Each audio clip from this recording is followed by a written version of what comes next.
መባባሉንም አልከጀሉም።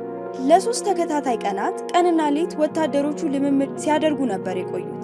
ቤተ መንግስቱ ጦር ሜዳ እንጂ ቤተ መንግስት አልመስል ብሎ ነበር። ልዕልቷ ንጉሱ አባቷን የገዛ ግዛቱን ለጠላት እጅ አሳልፎ እንደሰጠ ማስረጃ አገኘችበት። በቀጣዩ ቀን ያገኘችውን ማስረጃ ይዛ ዙፋኑ ፊት ለፊት ላይ አኖረችለት። ይሄ የንጉሳችን እውነተኛ ማንነትን የሚያሳይ ነው። ጀነራሎቹም ማስረጃውን በደንብ መረመሩ። የጦር መሪውም ራግነር ከዚህ ወዲህ ንጉስ አይደለም ብሎ አወጀ።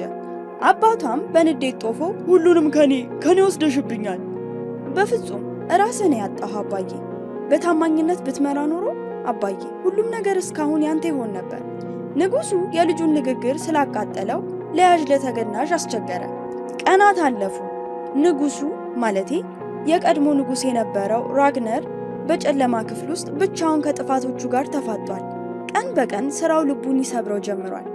አሁን ያ ኩራቱ የለም። ራሱን በመስታወት ሲያይ